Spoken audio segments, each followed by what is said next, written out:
বলা হলো কুল হুয়াল্লাহু আহাদ, বলুন তিনি আল্লাহ একক ও দ্বিতীয়।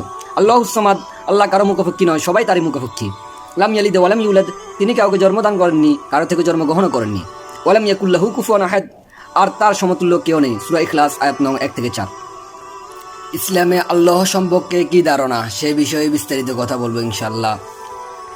ইসলাম একটি সেমেটিক ধর্ম। সেমেটিক মানে নবী প্রেরিত ধর্ম। এই ধর্মে হযরত মুহাম্মদ সাল্লাল্লাহু আলাইহি সাল্লামকে বিশ্বজাহানের নবী হিসেবে পাঠিয়েছেন আল্লাহ তাআলা। সারা বিশ্বে ইসলামে 200 কোটি অনুসারী রয়েছে। ইসলাম আল্লাহর ইচ্ছাতে আত্মসমর্পণ। মুসলমান কোরআনকে আল্লাহর বাণী হিসেবে গ্রহণ করে, যা মুহাম্মদ সাল্লাল্লাহু আলাইহি সাল্লামের উপর নাজিল করা হয়েছিল।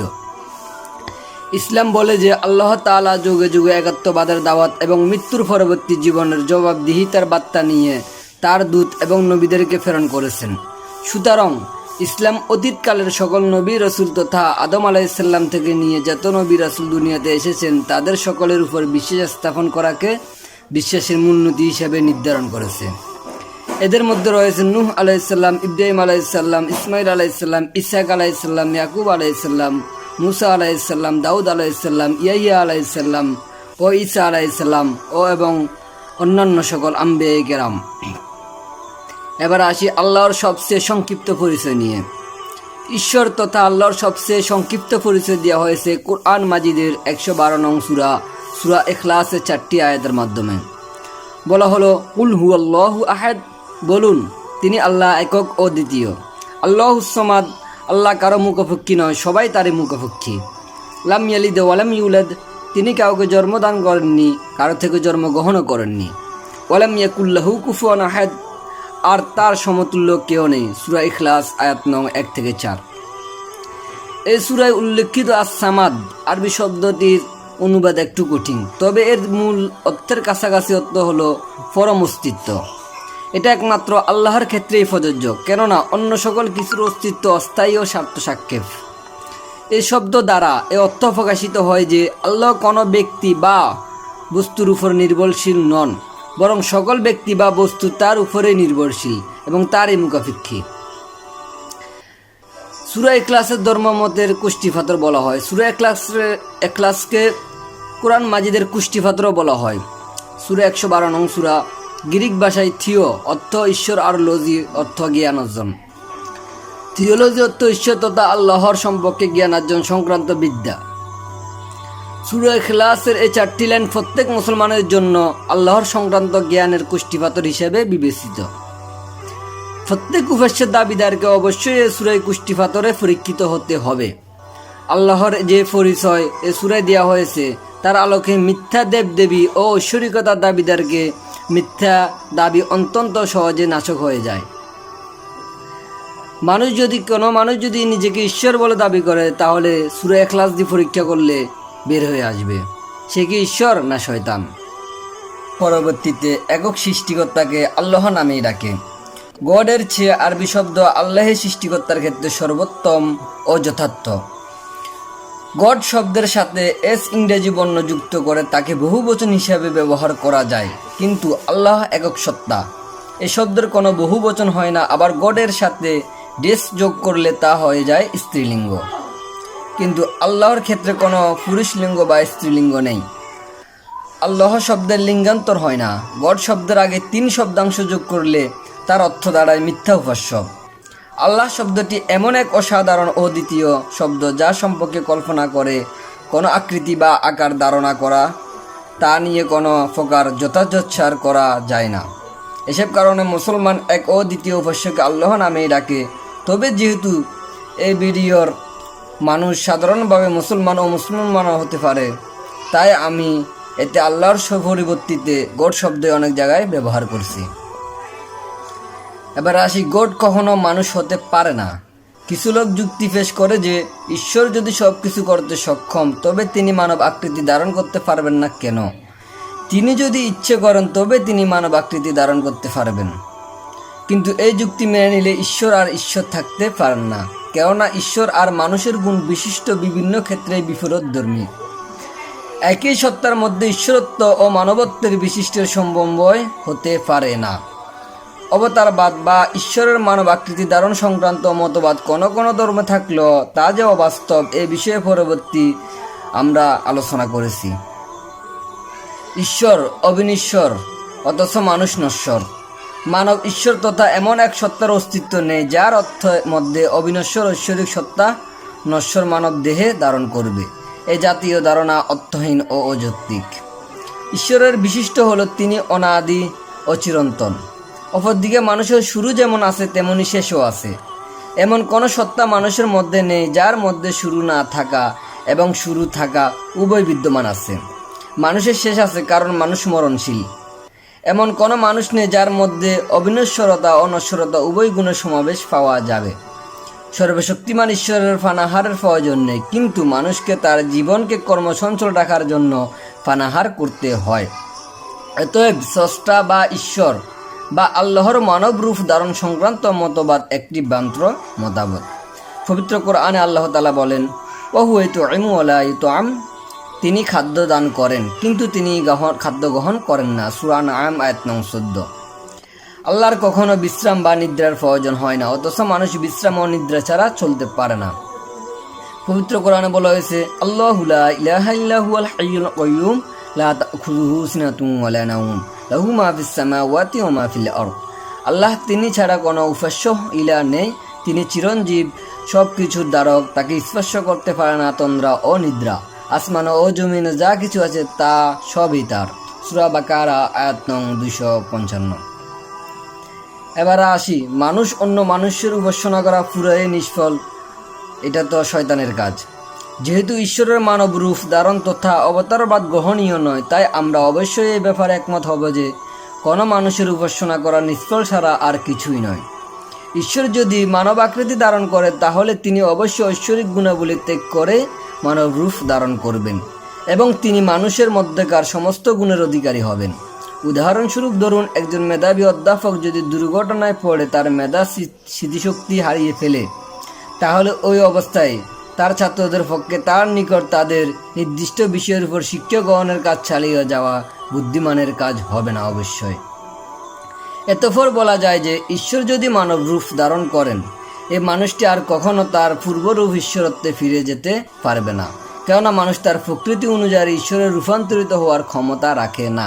সুতরাং মানব ঈশ্বরের উপাসনা করা অযৌক্তিক এবং অবতারবাদের সর্বপ্রকারের বিরুদ্ধে আমাদের সোচ্চার হওয়া উচিত।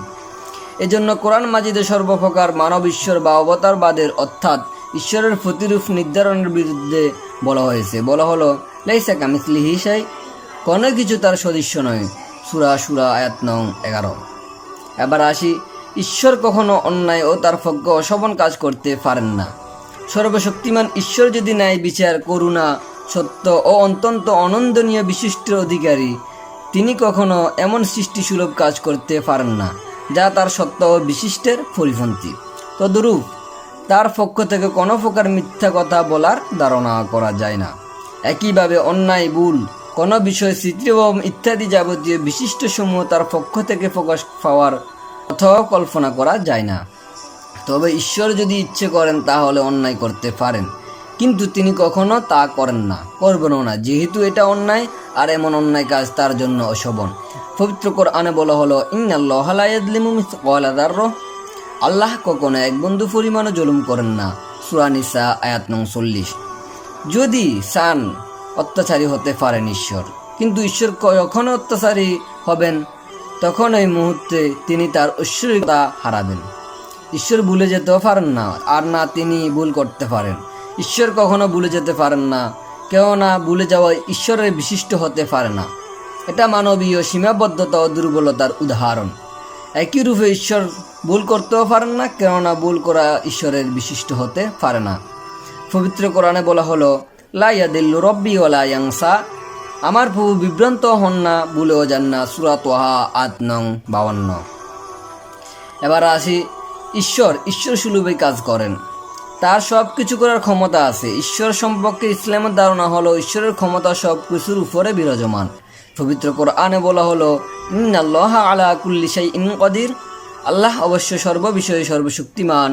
এ কথা কোরআনের অনেক জায়গায় বলা হলো। কোরআন মাজিদে আরও বলা হলো, ফাআলুল লিমা ইউরিদ, তিনি যা চান তাই করেন। সূরা বুরুজ আয়াত নং 16। আমাদের মনে রাখতে হবে যে আল্লাহ তার সত্তা ও গুণাবলীর সাথে সামঞ্জস্যশীল কাজেরই ইচ্ছে করেন এবং তা সম্পাদন করেন। অন্যায় এবং তার সত্তা ও গুণাবলীর বিপরীত কাজ তিনি করেন না। অনেক ধর্মে প্রত্যক্ষ বা পরোক্ষভাবে কোনো না কোনো পর্যায়ে অবতারবাদে বিশ্বাস করে, অর্থাৎ ঈশ্বর মানব আকৃতি ধারণ করে। তাদের যুক্তি হলো সর্বশক্তিমান ঈশ্বর অত্যন্ত পবিত্র, সত্য ও পরিপূর্ণ, নিষ্কলুষ। তাই তিনি মানুষের দুঃখ কষ্ট প্রণয়নের লক্ষ্যে পৃথিবীতে মানবরূপে আবির্ভূত হন। যুগে যুগে প্রতারণাপূর্ণ যুক্তি লক্ষ লক্ষ মানুষকে বিভ্রান্ত করেছে। চলুন এই যুক্তিটিকে আমরা বিশ্লেষণ করে দেখি। সৃষ্টিকর্তা দিক নির্দেশনা সংক্রান্ত বিধিমালা প্রণয়ন করেন। আল্লাহ তাআলা আমাদেরকে মানবীয় গুণ বিশিষ্ট ও বুদ্ধিমত্তা দিয়ে সৃষ্টি করেছেন। আমরা এই বুদ্ধিমত্তা প্রয়োগ করে বিভিন্ন কাজের সুবিধার্থে বিভিন্ন ধরনের সহায়ক বা হাতিয়ার যন্ত্রপাতি আবিষ্কার করে নিয়েছি। ধরেন টেপ রেকর্ডার এমনই একটি যন্ত্র বা শিল্প কারখানার বহুল পরিমাণে তৈরি হয়ে থাকে এটি, কিন্তু এটা কখনো পরামর্শ দেয়া হয়েছে যে টেপ রেকর্ডারের কী ভালো আর কী মন্দ তা জানার জন্য প্রস্তুতকারক টেপ রেকর্ডারের রূপ ধারণ করতে হবে, এমন বলা হয়নি। বরং এটাই স্বাভাবিক যে প্রস্তুতকারক তার এই যন্ত্রের উৎপাদন চালানোর নিয়ম পদ্ধতি সংক্রান্ত বিধিমালা সম্মিলিত করে একটি পুস্তক বা ক্যাটালগ তৈরি করে দিবেন, যার মাধ্যমে এই যন্ত্রের ব্যবহারকারীরা তাদের প্রয়োজনীয় তথ্য নিয়মাবলী পেতে পারে। এই পুস্তকের এই ভিডিওর মাধ্যমে নির্দেশনা দেওয়া থাকবে যে এই যন্ত্র কিভাবে ব্যবহার করা যাবে আর কিভাবে ব্যবহার করা যাবে না। তারা এইভাবে পুস্তক বই তৈরি করে দিয়েছেন। আপনি যদি মানুষকে তেমনই একটি যন্ত্র ধরে নেন, তবে এটা নিশ্চিত যে মানুষ আল্লাহ তাআলার একটি জটিল ও সুনিপুণ সৃষ্টিকর্তা আল্লাহ কোনো প্রয়োজন নেই দুনিয়াতে এসে মানুষের জন্য কি ভালো আর কি মন্দ তা জানার। তিনি মানব জাতির জন্য নির্দেশিকা সম্বলিত গ্রন্থ দুনিয়াতে পাঠিয়ে দিয়েছেন। তাহলে পবিত্র কুরআন মানব জাতির জন্য সেই গ্রন্থ। আল্লাহ তাআলা শেষ বিচারের দিন তার সুনিপুণ সৃষ্টির কাজকর্মের হিসাব নেবেন। সুতরাং এটা অত্যন্ত স্বাভাবিক যে তিনি যে বিষয়ে হিসাব নেবেন সে বিষয়ে পূর্ণ নির্দেশনা আগে পাঠিয়ে দেবেন। তাই তিনি পবিত্র কুরআন নাজিল করে দুনিয়ার জীবনের মানুষের কি করণীয় আর কি বর্জনীয় তা জানিয়ে দিয়েছেন। আল্লাহ তাআলা তার দূত তথা রাসূল মনোনীত করে মানব জাতির জন্য পাঠিয়েছেন। আল্লাহ তাআলা প্রত্যেক জাতিগোষ্ঠীর মধ্যে থেকে বাছাই করা মানুষের মাধ্যমে তার ঐশী বিধি বিধান দুনিয়াতে মানুষের নিকট পৌঁছে দিয়েছেন। এসব বাছাই করা মানুষদেরকে বার্তাবাহক বা নবী রাসূল বলা হয়। কিছু লোক অন্ধ ও বধির। অবতারবাদী দর্শনের অসম্ভাব্যতা ও যৌক্তিকতা স্পষ্ট হয়ে যাওয়ার পরও অনেক ধর্মের অনুসারীরা নিজেরাও এই অবতারবাদ বিশ্বাস করে এবং অন্যদেরকে এটা শিক্ষা দেয়। এটা কি মানুষের বুদ্ধিমত্তা? এবং যিনি মানুষকে এই বুদ্ধিমত্তা দান করেছেন তার প্রতি অবমাননা প্রদর্শন নয়? এই সমস্ত লোকেই প্রকৃতপক্ষে অন্ধ ও বধির, যদিও আল্লাহ তাদেরকে শ্রবণন্দিয় ও দর্শনন্দিয় দিয়েছেন। পবিত্র কোরআনে বলা হয়েছে, তারা বধির, বোবা ও অন্ধ, তারা সঠিক পথে ফিরে আসবে না। সূরা বাকারা আয়াত নং 18। একথা বাইবেলের মধ্যে লিখিত সুসমাচারও একই কথা বলা হলো তারা দেখেও দেখে না এবং শুনেও শুনে না, তারা বুঝতেও সক্ষম নয়। মথি অধ্যায় 13 শ্লোক 13। পবিত্র কোরআনে হিন্দু ধর্মের ঋগ্বেদে একই কথা বলা হলো। এমন কিছু লোক রয়েছে যারা বাণীসমূহ দেখে, প্রকৃতপক্ষে তারা দেখে না। এমন কিছু লোকও রয়েছে যারা বাণীসমূহ শোনে কিন্তু প্রকৃতপক্ষে তারা শোনে না। ঋগ্বেদ অধ্যায় 10 শ্লোক 71। এসব পবিত্র গ্রন্থের বাণী তাদের পাঠকদেরকে বলে যে যদিও ঈশ্বরের বিষয়টি অত্যন্ত সুস্পষ্ট, তবে এরা সত্য থেকে বিচ্যুত হয়ে যাবে। আবার আসি ঈশ্বরের গুণাবলী নিয়ে। আল্লাহর জন্য রয়েছে অত্যন্ত সুন্দর গুণবাচক নামসমূহ। পবিত্র কোরআনে বলা হলো, রহমান আইয়ামাং তাদউ ফালাহুল আসমাউল হুসনা। বলুন, তোমরা আল্লাহ বলে ডাকো কিংবা রহমান বলে ডাকো, যে নামে ডাকো না কেন তার তো রয়েছে সুন্দর সুন্দর নাম। সূরা বনী ইসরাঈল আয়াত নং 110। একই ধরনের কথা কোরআন মাজিদের অন্যান্য সূরাতে উল্লেখ করা হয়েছে। সূরা আরাফ সূরা নং 7 আয়াত নং 18, সূরা তোয়া সূরা নং 20 আয়াত নং 8, সূরা আল হাসর সূরা নং 59 আয়াত নং 23। আল্লাহ কুরআনের সর্বশক্তিমান আল্লাহর কমপক্ষে 99টি নাম উল্লেখ করা হয়েছে।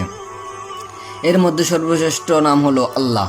কুরআন আল্লাহর পরিচয় প্রকাশে অনেক নামের মধ্যে আর রহমান সবচেয়ে দয়ালু, আর রহিম সবিশেষ দয়াবান, আল হাকিম নাম উল্লেখ করেছে। আপনি যে কোনো নামে আল্লাহকে ডাকতে পারেন, কিন্তু সেই নামগুলো হতে হবে সুন্দর। তবে সেই নামগুলোর উচ্চারণের সাথে সাথে মনে দিলে কোনো সৃষ্টির সাথে যেন সাদৃশ্যপূর্ণ কোনো কিছু ফুটে না উঠে।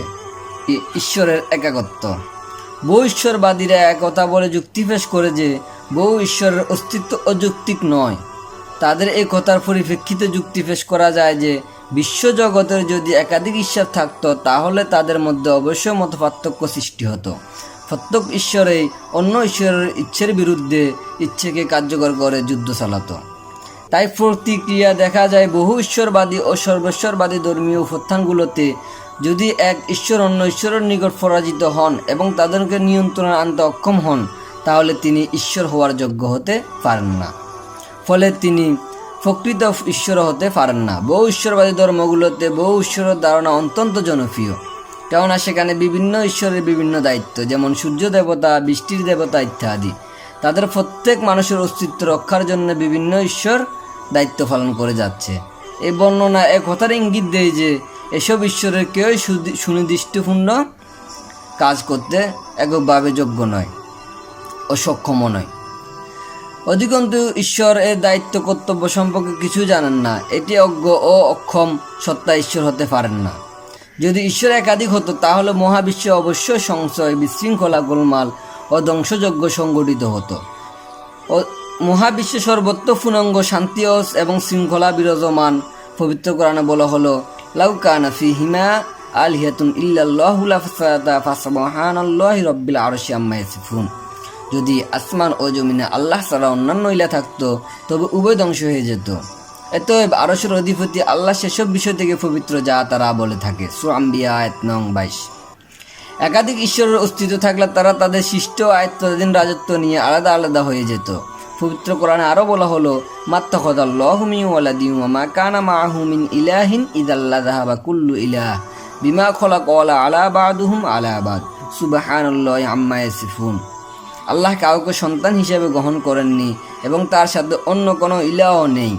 যদি অন্য ইলা থাকতো তাহলে প্রত্যেক ইলা নিজ নিজ সৃষ্টি নিয়ে অবশ্যই পৃথক হয়ে যেত এবং একে অন্যের উপর প্রাধান্য বিস্তার করত। আল্লাহ পবিত্র, মহান, তিনি মুক্ত তা থেকে যা তারা বলে থাকে। সূরা মুমিনুন আয়াত নং 91। অতএব এক ও দ্বিতীয় সর্বভৌম সর্বশক্তিমান ঈশ্বরের অস্তিত্ব থাকাটাই যুক্তি ও বুদ্ধির দাবি। কিছু ধর্ম রয়েছে অজ্ঞেয়বাদে বিশ্বাসী, যেমন বৌদ্ধ ধর্ম ও কনফুসীয় ধর্ম। অজ্ঞেয়বাদ এর মূল কথা হলো ঈশ্বর সম্বন্ধে কোনো কিছু আমাদের জানা নেই, সুতরাং সে সম্পর্কে কোনো মন্তব্য করা যাবে না। ইন্দ্রিয়গ্রাহ্য বস্তুর অন্তরালে কোনো কিছুর অস্তিত্ব সম্পর্কে মানুষ কিছু জানে না, এটা হলো অজ্ঞেয়বাদের ধারণা। তারা ঈশ্বরের অস্তিত্ব স্বীকারও করে না, আবার অস্বীকারও করে না। অপর কিছু দাস ধর্ম আছে, যেমন জৈন ধর্ম, এগুলো নাস্তিক্যবাদী ধর্ম। এরা ঈশ্বরের অস্তিত্ব বিশ্বাস করে না। ইনশাআল্লাহ কুরআনকে আল্লাহর বাণী, আমাদের ভিডিওতে আল্লাহর অস্তিত্বের প্রমাণ দেওয়া হয়েছে। সেখানে নাস্তিক্যবাদী ও অজ্ঞবাদীদেরকে কোরআন থেকে গৃহীত যুক্তি, বিবেক ও বুদ্ধি ও বিজ্ঞানের নিরিখে আল্লাহর অস্তিত্বের পক্ষে প্রমাণ পেশ করা হয়েছে। ইনশাআল্লাহ আমাদের বিষয়টি বুঝতে পারার চেষ্টা করেছেন, কমেন্ট বক্সে জানিয়ে যাবেন। পরের ভিডিও থাকছে মূলত সব ধর্মে একত্ববাদী